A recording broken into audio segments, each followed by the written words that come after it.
দিদি, দিদি, দিদি, কি হয়েছে?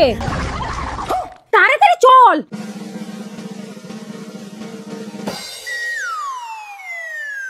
কি ব্যাপার? বাড়ি ফাঁকা কেন? একটা ফোন করি। হ্যাঁ ননদিনী বললো। আরে বৌদি কোথায় গেলা? আমি তো বাইরে দাঁড়িয়ে আছি। আমরা তো বাড়িতে নেই। কোথায় গেছো? আমরা কাশ্মীর এসেছি ঘুরতে। আমি ভাবলাম দীপাবলিটা কাটিয়ে যাব। আমরা তো দীপাবলির পরেই আসবো। তাহলে আর কি, বাড়ি চলে যাই।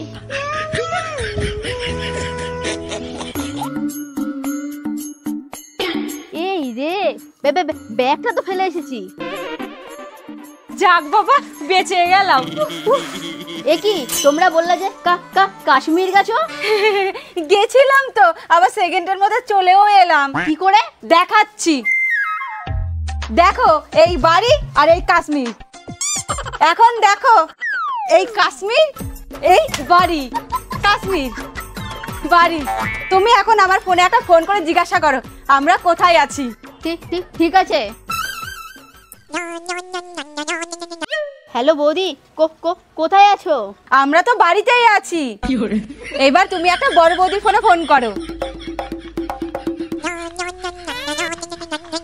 হ্যালো বৌদি, তোমরা কোথায় আছো? আমরা এখন কাশ্মীরে আছি। এইবার বুঝেছো? হ্যাঁ বুঝেছি। তাহলে আর দাঁড়িয়ে থেকে লাভ কি, চলে যাও।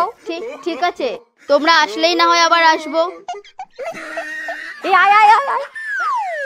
এই তোমরা তো বাড়ি চলে এসেছো। আরে না না, কোথায়? আমরা এখন কাশ্মীরেই আছি।